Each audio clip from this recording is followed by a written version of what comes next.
So Jai Hind everyone and welcome back to off track nomads. So guys, आज के इस video में अपना मॉक 2 करने वाले हैं रीजनिंग का। अगेन जैसा हमने मॉक 1 किया था सेम उसी एनर्जी के साथ हम मॉक 2 भी करने वाले हैं। Alright guys, okay. एंड यहाँ पे मैं डिफरेंट डिफरेंट क्वेश्चंस भी लाया हूँ।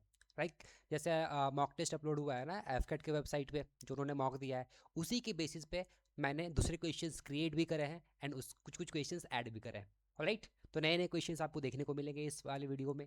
सो प्लीज़ बने रहिएगा लास्ट तक। ओके, तो स्टार्ट करने से पहले एक छोटी सी इंफॉर्मेशन कि अगर आप एफ के 226 को एम कर रहे हैं तो भाई हमारा प्रोग्राम ऑलरेडी रनिंग में है। राइट, तो आप इस प्रोग्राम पे इनरोल कर सकते हैं एफ के 226 के लिए, जहाँ पे आपको सारी रिकॉर्डेड लेक्चर्स मिल जाएंगे। आपको आप अपने पेस के हिसाब से सिलेबस को कंप्लीट कर सकते हो। और एक स्पेशल डिस्काउंट है भाई एनसीसी कैडेट्स के लिए, कि जो भी एनसीसी कैडेट्स हैं उनको एक्स्ट्रा 25% का ऑफ मिल रहा है अभी। ओके, तो please go enroll and enjoy your classes. Okay, तो चलिए स्टार्ट करते हैं क्वेश्चंस के साथ। तो starting with the first question that is in the following question select a figure from the given option. ठीक है, यहाँ पे एक फिगर है, इस फिगर को आपको कंप्लीट करना है। कौन सा पार्ट आएगा ये आपको बताना है। तो सबसे पहले अगर एलिमिनेट करना है ना, तो हम किसको एलिमिनेट करेंगे? बी एंड डी को हम एलिमिनेट करेंगे। क्यों एंड बी? क्यों भाई बी एंड डी को बी एंड डी में ऐसा क्या खास है कि बी एंड डी को पहले एलिमिनेट कर दिया?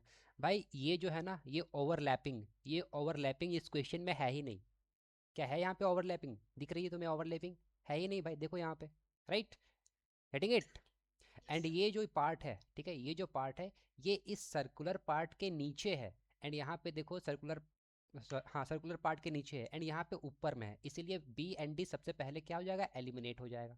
अब बच गया हमारे पास ए एंड सी। अब कन्फ्यूजन होगा कि किसको टिक करें, तो भाई देखना है। यहाँ पे देखो, यहाँ पे ये एक लाइन एंड यहाँ पे दो लाइन। यहाँ पे कितनी लाइन है? एक दो, और ये देखो ये स्क्वायर वाला लाइन भी है मुझे दिख रहा है, यानी कि टोटल ऑफ 3 लाइन्स होनी चाहिए। तो 3 लाइन्स कहाँ पे दिख रही हैं? 1 2 3। राइट, तो option C will be your right answer. Getting it? Now question number 2, which one is odd?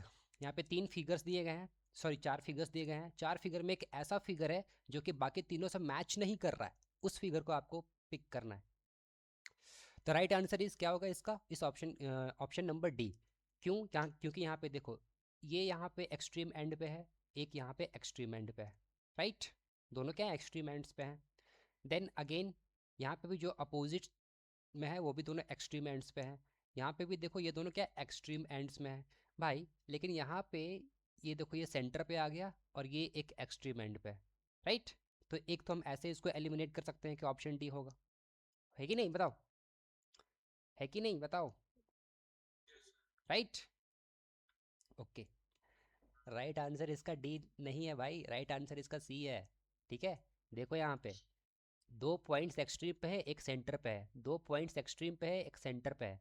2 points extreme पे है एंड एक सेंटर पे है। यहाँ पे तीनों के तीनों पॉइंट्स एक्सट्रीम एंड पे हैं। समझे? तो ऑप्शन सी डिफरेंट है बाकी सबसे, ऑप्शन डी नहीं है। नेक्स्ट, जिस तरीके से इस फिगर में डॉट प्लेस किया गया है, सिमिलरली आपको कौन से फिगर पे डॉट प्लेस करने को मिलेगा ये आपको बताना है। ओके, तो ये इस डॉट को अगर हम देखें तो ये सर्कल और स्क्वायर के अंदर में है, तो एक डॉट हम यहाँ पे प्लेस कर सकते हैं। देन इस डॉट को देखें तो किसके अंदर में है बताओ? किसके अंदर में? ट्रायंगल और सर्कल के अंदर में है सिर्फ। राइट, ट्रायंगल और सर्कल, ट्रायंगल और सर्कल, तो यहाँ पे प्लेस कर सकते हैं सिर्फ ट्रायंगल और सर्कल के लिए। एंड ये जो डॉट है ये सारे फिगर्स के में कवर हो रहा है ना, तो इसको हम यहाँ पे प्लेस कर देंगे। तो option D will be your right answer. Next, what will be the next figure? Okay, which will continue the series? तो राइट आंसर क्या होगा इसका? बी होगा। लॉजिक क्या लगाया हम लोगों ने? देखो यहाँ पे सबसे पहले आपने को इस फिगर को देखना है। ठीक है, ये जो ट्रायंगुलर शेप वाला फिगर है, ये क्या हो रहा है?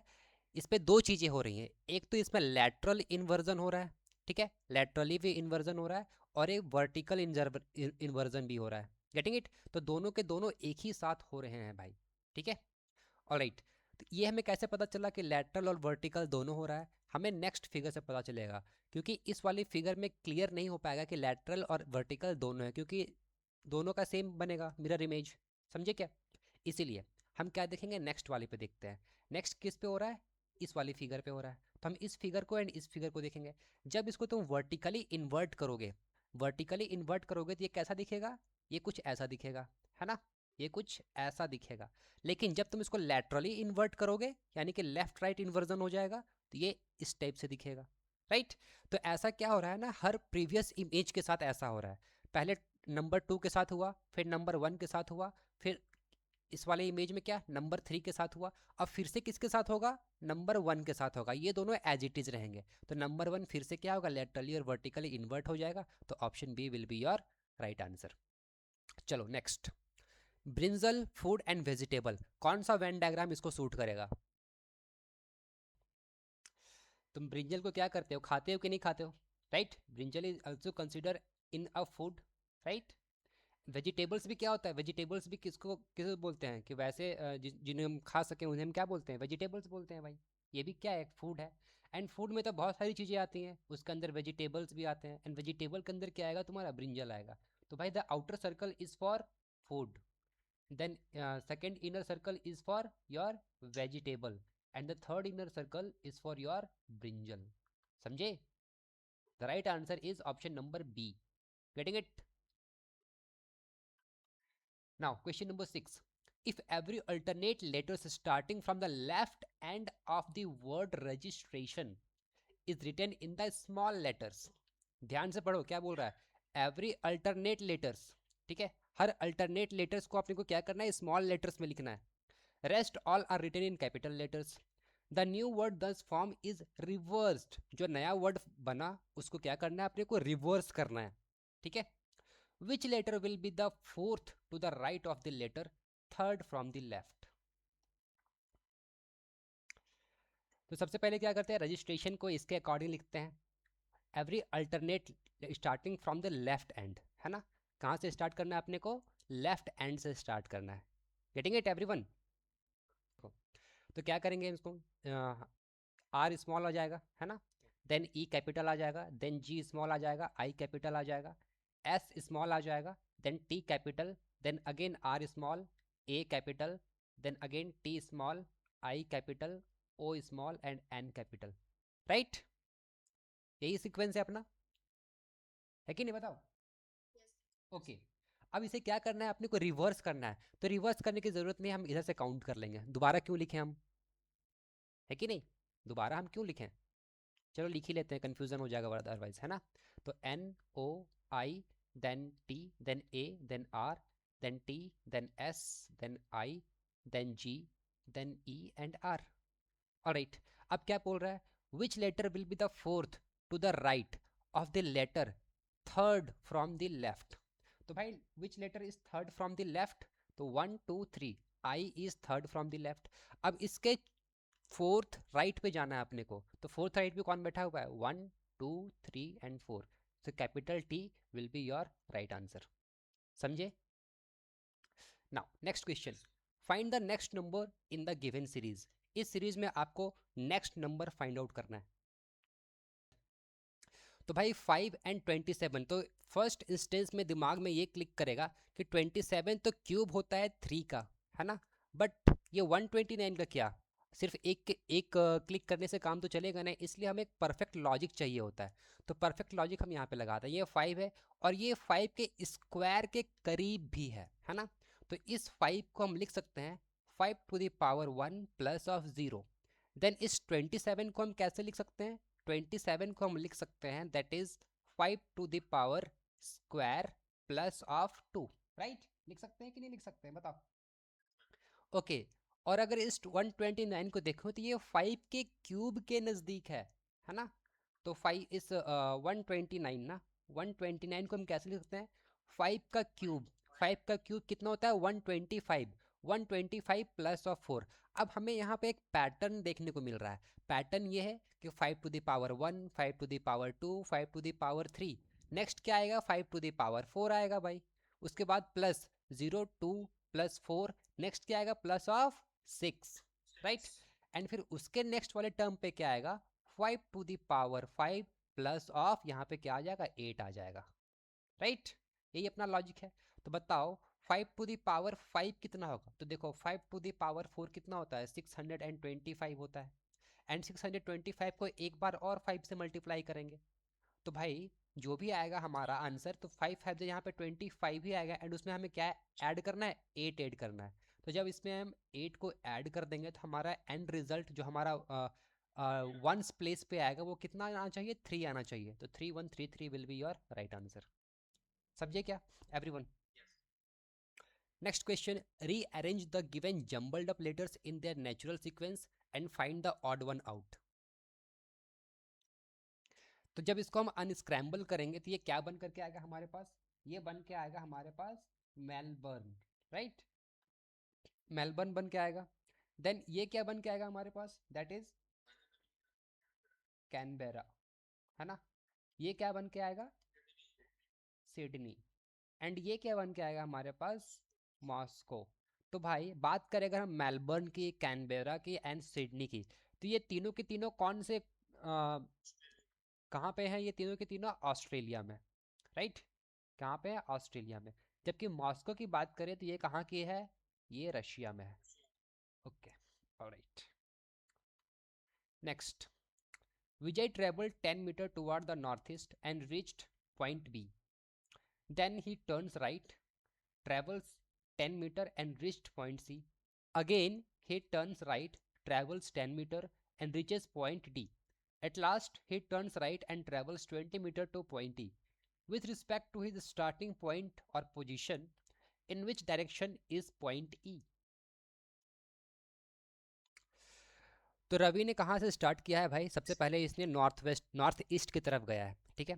तो दिस इज योर ईस्ट, ये तुम्हारा वेस्ट है, ये तुम्हारा नॉर्थ है एंड ये तुम्हारा साउथ है। तो नॉर्थ ईस्ट से इसने स्टार्ट किया, ऐसे चला कितना? 10, है ना? 10 मीटर। देन इसने क्या किया? इसने राइट टर्न लिया और फिर से ये 10 मीटर चला। तो भाई अगेन राइट तो तुम्हारा 90 डिग्री से होगा। 90 डिग्री इसने क्या किया? राइट टर्न लिया और 10 मीटर चल गया फिर से। अगेन ही टर्न्स राइट, फिर से यहाँ से राइट लेगा और फिर से चलेगा, ये कितना? 10 मीटर चलेगा। एट लास्ट ही turns right and travels 20 metre. अब फिर से यहाँ से इसने राइट लिया और ये कितना चल गया? 20 मीटर्स। तो ये 10 हो गया और 20 चलने के लिए इसे और 10 चलना पड़ेगा, ठीक है? तो यहाँ पे ये पॉइंट है तुम्हारा ई, राइट? फाइनल पॉइंट क्या है इसका? ई है, राइट? है ना? Okay, so this is your B, this is your C, this is your D and this is your E. And ये स्टार्टिंग पॉइंट था वो तुम्हारा ए था। पूछ क्या रहा है हमें? Which direction with respect to starting point, in which direction is point E. तो भाई स्टार्टिंग पोजीशन ये है, पॉइंट ई यहाँ पे है, तो ये कौन सा है? ये नॉर्थ और वेस्ट, तो ये हो गया तुम्हारा north west. That means option number C. Next question, a clock runs 13 minute faster for every hour. यानी कि हर घंटे में एक क्लॉक जो है वो 13 मिनट एक्स्ट्रा चलती है। If at 9 PM it shows the correct time 9 PM, यानी कि 9 बजे ये करेक्ट टाइम शो कर रही है कि 9 बज रहे हैं भाई। एंड देन व्हाट विल, है ना, what will defective clock show the time at 4 AM। 4 बजे ये कितना टाइम शो करेगी? देखो क्लियरली यहाँ पे बोल रहा है कि एक घंटे में 30 मिनट फास्टर चल रहा है। तो जब इसने 9 बजे सही टाइम दिखाया है और हमें पूछ रहा है सुबह 4 बजे का, कितने घंटे का गैप है यहाँ पे? 9 से 4 के बीच में there are total gap of 7 hours. And in 1 hour कितना? 13 मिनट एक्स्ट्रा चलता है। तो 7 घंटे में कितना चलेगा? 7 घंटे में कितना एक्स्ट्रा चलेगा? दैट मीन्स 91 मिनट्स, है ना? 91 मिनट्स। एंड इस 91 मिनट को तुम कैसे ब्रेक करके लिख सकते हो? इसको तुम 1 आवर एंड 31 मिनट लिख सकते हो। 1 आवर एंड 31 मिनट। तो सुबह 4 बजे का पूछ रहा है, जब एक्चुअल टाइम 4 बजे है तो घड़ी कितना शो करेगा? 1 घंटा 31 मिनट फास्टर शो करेगा, यानी कि 5 घंटे 31, है ना? तो 5:31 will be your right answer. Okay, next. So in a code language, annual is written as this and amount is written as this. How will agenda be written in that language? ठीक है, इसको मैं capital में लिख देता हूँ। बता ना, देखो यहाँ पे क्या लिखा हुआ है? एनुअल, ठीक है? तो हम भी यहाँ पे एनुअल को एज इट इज लिख लेते हैं पहले। एंड इसके लिए कोड क्या है हमारे पास? That is C, then P, then R, then Y, then G and then R. Okay भाई, मुझे ये बताओ ए के लिए कितना कौन सा क्या बोलते हैं नंबर होता है। ए के लिए 1 होता है, एन के लिए 14, अगेन 14, यू के लिए 21, ए के लिए 1, एल के लिए 12, सी के लिए होता है 3, पी के लिए 16, आर के लिए 18, वाई के लिए 25, जी के लिए 7, आर के लिए होता है अगेन 18। तो 1 से लेकर के 3 plus of 2, 14 to 16 plus of 2, 14 to 18 plus of 4 again plus of 4, 1 to 7 plus of 6, 12 to 18 plus of 6। Okay भाई, तो हमारे लिए क्या लॉजिक निकल करके आया है, +2 +2 +4 +4 +6 +6। सेम चीज़ करेंगे हम एजेंडा के साथ। तो एजेंडा के साथ +2 करेंगे तो कितना आ जाएगा हमारे पास, सी आ जाएगा। जी के साथ +2 करेंगे तो कितना आ जाएगा हमारे पास, बताओ। जी के साथ +2 करेंगे कितना आ जाएगा, आई आएगा। ऑलराइट, देन ई के साथ +4 करेंगे कितना आ जाएगा हमारे पास, 5 + 4 9 आ जाएगा क्या। एन के साथ भी हमें +4 करना है, 14 + 4 आर आ जाएगा। डी के साथ +6 करना है हमें, 4 + 6 कितना 10, दैट इज जे। एंड ए के साथ भी +6 करेंगे तो हमारे पास जी आ जाएगा। Option number B will be your right answer. Next question, if piece को हम ऐसे लिखते हैं तो बताओ मुझे अदर को हम कैसे लिखेंगे। यहाँ पे P है 16, E है 5, A है 1, C है 3 एंड E है हमारे पास 5। Then N is 14, H is 8, then D is 4, A is 1 and again H is 8। Right, तो भाई देखो यहाँ पे लॉजिक क्या लग सकता है। अगर फर्स्ट इंस्टेंस में, ठीक है, तुम देखना चाहो तो 6 एंड 14 कितने का गैप है, 6 एंड 14 के बीच में कितने का गैप है, कितने का गैप है, सॉरी 16 है ना ये, 6 नहीं 16, ओके। 16 एंड 14 माइनस यहाँ पे 2 आ गया, then 5 and H that is plus of 3 आ गया। अगेन यहाँ से ए से डी देखोगे तो अगेन कितना आ गया, प्लस ऑफ 3 आ गया। एंड सी एंड ए के देखोगे तो कितना आ जाएगा यहाँ पे, माइनस ऑफ 2 आ जाएगा। एंड ई एंड एच फिर से क्या आ जाएगा, प्लस ऑफ 8 आ जाएगा। Sorry sorry, plus of 3 5 and 8 है ना, ओके, प्लस ऑफ 3 आ जाएगा। ओके, तो भाई कुछ बात जमी नहीं कि यहाँ पे -2 फिर लगातार 2 + 3 फिर -2 फिर +3। तो भाई लॉजिक कुछ क्लियर हुआ नहीं। फिर भी हम एक बार क्या करेंगे, ट्राई करेंगे इसी लॉजिक को फाइंड आउट करने का, है ना। इसी लॉजिक को लगा के देखेंगे अदर्स में। तो भाई ओ का वैल्यू क्या कितना होता है, 15 होता है, राइट। तो 15 -2 कितना आ जाएगा हमारे पास, 13। एंड 13 किससे स्टार्ट होगा, हमारा एम से। एम तो कहीं पे है ही नहीं ऑप्शन में, कहीं पे दिख रहा है एम, कहीं नहीं है। दैट मीन्स ये लॉजिक तो नहीं लगने वाला। गेटिंग इट, ये लॉजिक नहीं लगने वाला।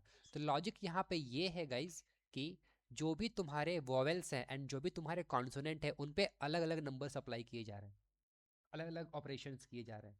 तो जो भी तुम्हारे कॉन्सोनेंट्स हैं, कॉन्सोनेंट्स जो भी हैं उसमें से हम क्या कर रहे हैं, 2 को सब्ट्रैक्ट कर रहे हैं। एंड जो भी तुम्हारे वोवेल्स हैं उस वोवेल्स में हम +3 कर रहे हैं। ये हमारा लॉजिक चल रहा है, समझे। जैसे देखो ई क्या है, एक वॉवेल है, ए क्या है, वॉवेल है, ई क्या है, वॉवेल है। तो इन सब में हम +3 ऐड करते जा रहे हैं। पी क्या कॉन्सोनेंट, सी क्या कॉन्सोनेंट, इन दोनों में हमने 2 को सब्ट्रैक्ट कर दिया। गेटिंग इट, समझे। तो इसी लॉजिक को अगर हम निकालें तो हमारा ऑप्शन बी जो है वो राइट आंसर निकल करके आएगा। ठीक है, चलो next question. Select the number which can be placed at the sign of the question mark from the given alternative. यहाँ पे एक क्वेश्चन मार्क है, इस क्वेश्चन मार्क की जगह पे कौन सा नंबर आएगा ये आपको पता करना है।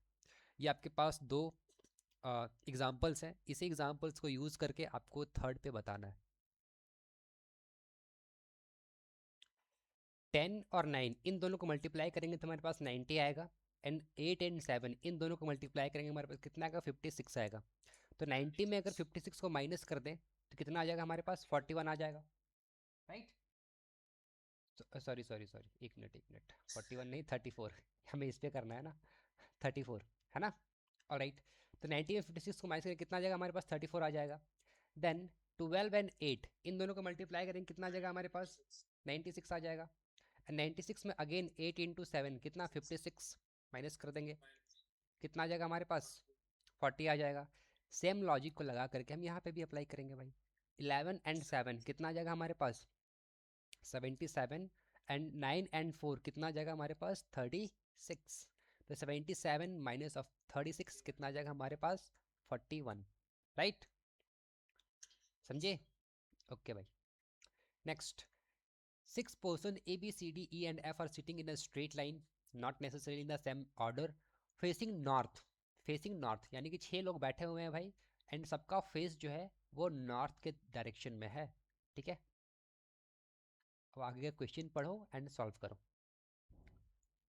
देखो, B is sitting at the extreme right corner, ठीक है? B is sitting at the extreme right corner. A is sitting third to the left of B, ठीक है? A is sitting third to the left of B. E is sitting between A and C, ठीक है? E is sitting between A and C. अब देखो, यहाँ पे E, यहाँ पे C. Now D is sitting third to the left of C. Okay, D is sitting third to the left of C. Now F is sitting immediate left of D. तो F यहाँ पे है। क्या पूछ रहा है? Who is sitting between A and F? A और F के बीच में कौन बैठा हुआ है? D बैठा हुआ है। तो कौन सा ऑप्शन में D है? ऑप्शन नंबर A में। अब ये D निकल करके है, बहुत लोग क्या करते हैं ना, ऑप्शन D को मार्क करके आ जाते हैं, ठीक है? तो भाई देखना, वो नहीं करना है अपने को गलती, ठीक है? तो देखना है ऑप्शन में कहाँ मेंशन है D। नाउ इस सीरीज को आपको कंप्लीट करना है, दैट इज 11 है, देन 3 है, देन 14 है, देन 5, देन 18, 8, देन 23, 13। नेक्स्ट क्या आएगा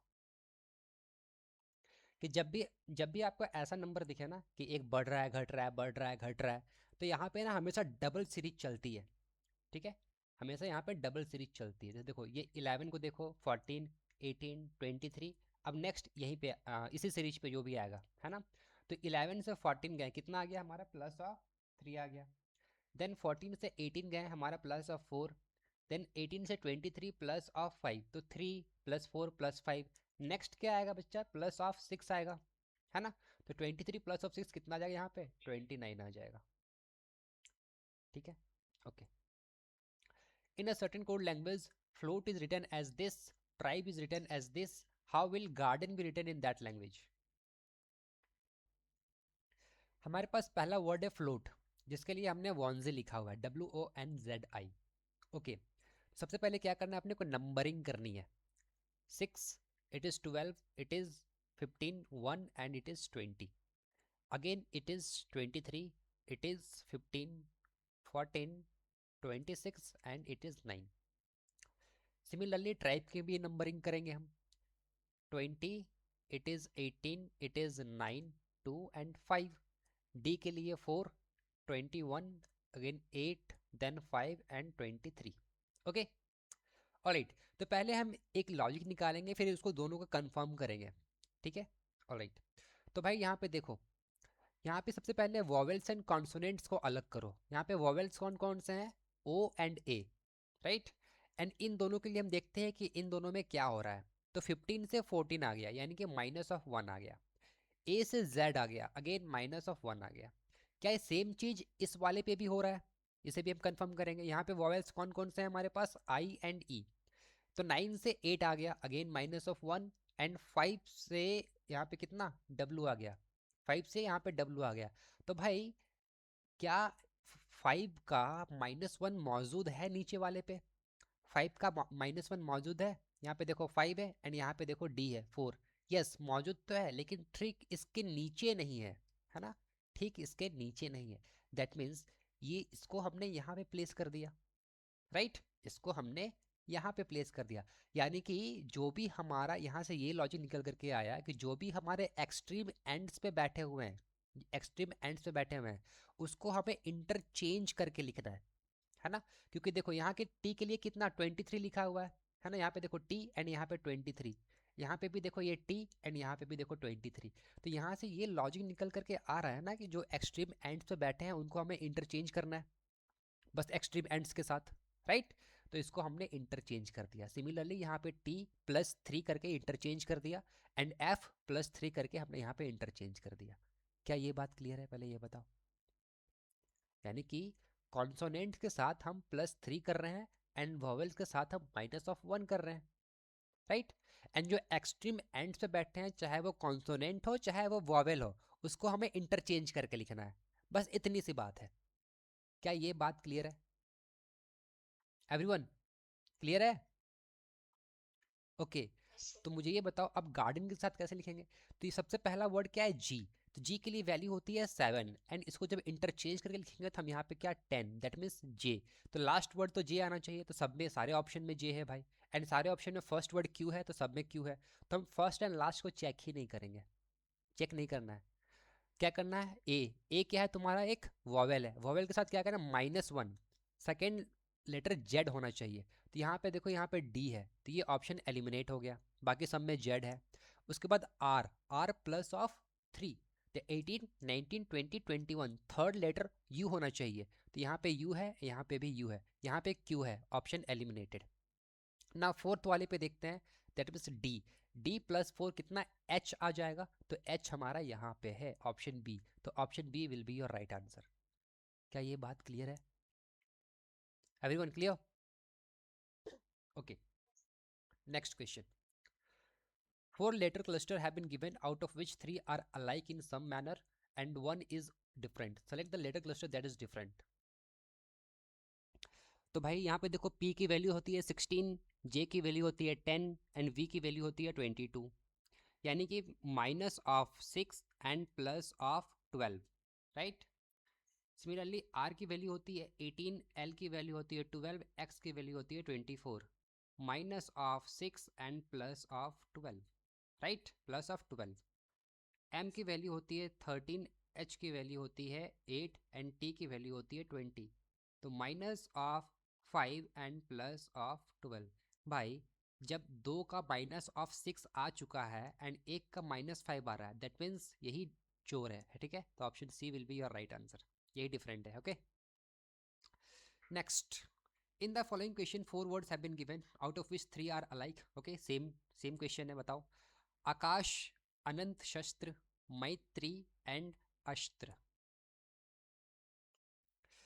आकाश कैसा मिसाइल है, ये आकाश तुम्हारा एक सरफेस टू एयर मिसाइल है ना, सरफेस टू एयर मिसाइल है, राइट। देन अनंत शस्त्र भी क्या है तुम्हारा, सरफेस टू एयर मिसाइल है। मैत्री की बात करें तो बहुत लोग इससे कंफ्यूजन करेंगे कि ये डिफेंस एक्सरसाइज वाला मैत्री है ना। तो भाई ये डिफेंस एक्सरसाइज वाला मैत्री नहीं है, ये भी तुम्हारा सरफेस टू एयर मिसाइल है जो डीआरडीओ डेवलप करेगा, अभी तक किया नहीं। समझे क्या? ये तुम्हारा शॉर्ट रेंज का होगा, ठीक है, यानी कि 25 से 35 किलोमीटर तक का रेंज का रहेगा ये मिसाइल मैत्री। इसके बारे में रिसर्च करना तुम लोग, ऑलराइट। अस्त्र की बात करें अगर हम, तो ये तुम्हारा कैसा है, ये तुम्हारा एयर टू एयर मिसाइल है, ठीक है। तो जाहिर सी बात है, जब आकाश तुम्हारा सरफेस टू एयर है, ये भी तुम्हारा सरफेस टू एयर है, तो ये कंफर्म हो जाता है ना कि बाकी के 3 मिसाइल, जो भी 3 मिसाइल है वो सरफेस टू एयर रहने वाले हैं एंड एक मिसाइल ऐसा होगा जो एयर टू एयर है यहाँ पे। Getting it? ऑलराइट। और मैंने एक करंट अफेयर की क्लास भी ली थी, उस पर अनंत शस्त्र के बारे में बताया भी था, ठीक है, कि क्या है अनंत शस्त्र। In the following question 4 words have been given, out of which 3 are alike in some manner. अच्छा, ये पिछले वाले क्वेश्चन में अभी हाल ही में इंडिया ने K4 न्यूक्लियर मिसाइल भी टेस्ट किया था, ठीक है। तो उसके बारे में भी पढ़ना भाई, K4 न्यूक्लियर मिसाइल, समझे, सबमरीन से लॉन्च किया था ये। इससे पहले सागरिका बोला जाता था, है ना, K4 missile. Okay, next. In the following question 4 words have been given, out of which 3 are alike. Okay, बताओ। गंडक, घाघरा, गोमती या गोदावरी, कौन सा डिफरेंट है? बात करें गंडक की, बात करें घाघरा की, बात करें गोमती की, ये तीनों के तीनों जो हैं वो गंगा गंगा रिवर्स के ट्रिब्यूटरीज हैं, समझे, गंगा रिवर की ट्रिब्यूटरीज है, जबकि गोदावरी, गोदावरी गंगा रिवर की ट्रिब्यूटरी नहीं है, समझे। Getting it everyone? ओके, मुझे ये बताओ, गोदावरी का ओरिजिन कहाँ से होता है? ओके, तो ये आपका त्र्यंबकेश्वर से स्टार्ट होता है, ठीक है। It originates from Trimbakeshwar. ये त्र्यंबकेश्वर कहाँ पे है, नासिक, ठीक है, यानी कि महाराष्ट्र से ये ओरिजिनेट होती है एंड ये साउथ की तरफ फ्लो करते हुए, ये ईस्ट की तरफ फ्लो करते हुए कहाँ पे जाती है, बे ऑफ बंगाल में जाके ड्रेन हो जाती है, ठीक है। ऑलराइट। दो मेजर रिवर्स हैं जो वेस्ट फ्लोइंग है, एक है तुम्हारा नर्मदा, एक है तुम्हारी ताप्ती, है ना, नर्मदा और तापी। और ये दोनों किस पे कहाँ पे फ्लो करती है, कहाँ पे फ्लो करती हैं, विंध्यान रेंजेस के बीच पे फ्लो करती हैं, ठीक है। सतपुरा एंड विंध्या रेंज, नाम सुना होगा तुम लोगों ने। नर्मदा एंड कहाँ से ओरिजिनेट होती है Narmada, Amarkantak. Alright, okay. Next, in the following question find out the alternative which will replace the question mark. Bird, flock, then same type relationship कौन से ऑप्शन इस्टेब्लिश कर रहे हैं ये आपको बताना है। तो भाई, group of birds is called flock, group of dolphin is called pod, group of ship, क्या बोलते हैं ग्रुप ऑफ शिप को, इसको भी हम लोग फ्लॉक ही बोलते हैं, ठीक है। ग्रुप ऑफ शिप को भी फ्लॉक बोलते हैं। मर्डर किसको बोलते हैं, ग्रुप ऑफ क्रो, कौवे के ग्रुप को हम लोग क्या बोलते हैं, मर्डर बोलते हैं। ऑलराइट, टाइगर के ग्रुप को क्या बोलते हैं, टाइगर के ग्रुप को बेसिकली स्ट्रिक बोलते हैं, ठीक है। स्ट्रिक या फिर एम्बुश, एम्बुश, एम्बुश एक मिलिट्री टर्म भी है, ठीक है। जब हमला हो जाता है उसे बोलते हैं एम्बुश हो जाना। नाउ हर्ड, हर्ड किसका होता है, कैटल्स का होता है, राइट, कैटल्स। देन मंकीज की बात करें तो मंकी के ग्रुप को हम क्या बोलते हैं, ट्रूप, ओके। क्या बोलते हैं इसे हम, ट्रूप बोलते हैं। एंड पार्लियामेंट किसे बोलते हैं, parliament is a group of owls, है ना। उल्लुओं के ग्रुप को क्या बोलते हैं, पार्लियामेंट बोलते हैं, इसीलिए सारे पार्लियामेंट पे बैठे पड़े हैं। नेक्स्ट, उल्लू ही तो है वो लोग, क्या है, पढ़े लिखे नहीं है साले। The who among the following are politicians graduate but not a member of parliament and teachers. तो बताओ, ये फिगर है, इस फिगर में ट्रायंगल रिप्रेजेंट कर रहा है पॉलिटिशियंस को, ठीक है। अगेन ये छोटा वाला ट्रायंगल रिप्रेजेंट कर रहा है टीचर को, circle represents graduate and square represents member of parliament. तो ये बताना है कि कौन, who among the following are politicians graduates but not member of parliament and teacher, यानी कि तुम्हारे पॉलिटिशियन होने चाहिए, ग्रेजुएट होने चाहिए, एंड मेंबर ऑफ पार्लियामेंट और टीचर नहीं होने चाहिए। कि देखो क्या बोल रहा है, मेंबर ऑफ पार्लियामेंट नहीं होने चाहिए, तो स्क्वायर के अंदर जितने भी लोग हैं वो नहीं होने चाहिए, देन टीचर्स भी नहीं होने चाहिए, तो इस छोटे वाले ट्रायंगल के अंदर जितने भी लोग हैं वो नहीं होने चाहिए। खत्म हो गया ये दोनों। बच गया क्या, कि पॉलिटिशियंस होने चाहिए एंड ग्रेजुएट्स होने चाहिए, राइट। तो पॉलिटिशियन एंड ग्रेजुएट कौन कौन से हैं बताओ, पॉलिटिशियन एंड ग्रेजुएट दोनों होने चाहिए, दैट मीन्स बी, बी ऐसा है जो पॉलिटिशियन भी है और ग्रेजुएट भी है, तो option A will be your right answer. Next, pointing towards a person a man said to women his mother is the only daughter of your father, how is the women related to that person. Okay भाई, तो क्या लगेगा इसका, इसका right answer क्या होना चाहिए, mother होना चाहिए। सबका मदर आ रहा है, बताओ। ओके भाई, चलो ठीक है। Next, Seema's younger brother Sohan is older than Sita. Shweta is younger than Deepti but elder than Seema. Who is the eldest? सबसे eldest कौन है। तो सीमा का यंगर ब्रदर कौन है भाई, Sohan is older than Sita, ठीक है। तो ये सीमा हो गई, इसका यंगर ब्रदर ये सोहन हो गया, और ये सोहन जो है वो ओल्डर देन सीता, ठीक है, सीता। तो Seema, Sohan and Sita. Shweta is younger than Dipti, Shweta is younger than Dipti but elder than Seema.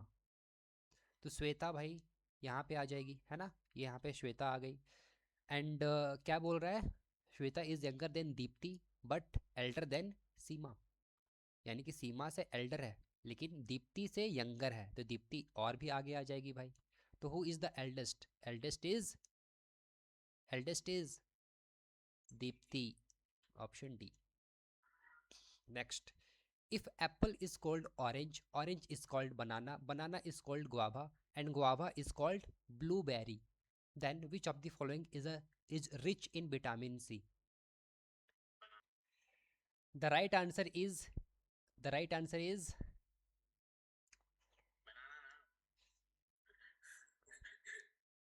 the right answer is blueberry। भाई, अगर हम बात करें ना, अगर हम बात करें गुआवा और बात करें हम ऑरेंज में, सबको ऐसा लगता है कि ऑरेंज में ज़्यादा विटामिन सी होता है, गलत है। इससे ज़्यादा विटामिन सी होता है गुआवा में। ऑरेंज में जहाँ पे 50% विटामिन सी है, वहीं पे गुआवा में 200% विटामिन सी होता है, समझे। सिर्फ खट्टा लगने को विटामिन सी नहीं कहते हैं गधों, समझे, कि हाँ ऑरेंज ज़्यादा खट्टा लगता है तो ज़्यादा विटामिन सी नहीं भाई, ज़्यादा विटामिन सी गुआवा में होता है। और यहाँ पे हम गुआवा को क्या बोल रहे हैं, ब्लूबेरी बोल रहे हैं। तो that means blueberry will be your right answer. Next question. If Anurag is elder then Amit but smaller than Raman. Raman is not the eldest. No one is younger than Karan. Karthik is elder brother of Raman. Now who is eldest of all? Okay. So it is clear है ना. यहाँ पे देखो Kartik is Elder brother of Raman. तो भाई simple सी बात है, कार्तिक सबसे बड़ा होगा. ओके. सो भाई ये थे आपके टोटल 25 क्वेश्चन जो कि बहुत ही एफिशिएंटली हमने कंप्लीट कर लिए हैं. ओके, बहुत कम टाइम पे. तो क्योंकि मुझे एक्सप्लेन भी करना था इसलिए थोड़ा टाइम ज़्यादा लग गया, बट कोई नहीं. ओके गाइज, सो अगेन अगर आप 26 के लिए एफ के 26 के लिए इनरोल करना चाहते हैं then please you can enrol है. ओके गाइज, मिलते हैं नेक्स्ट वीडियो में. तब तक के लिए ध्यान रखो. जय हिंद.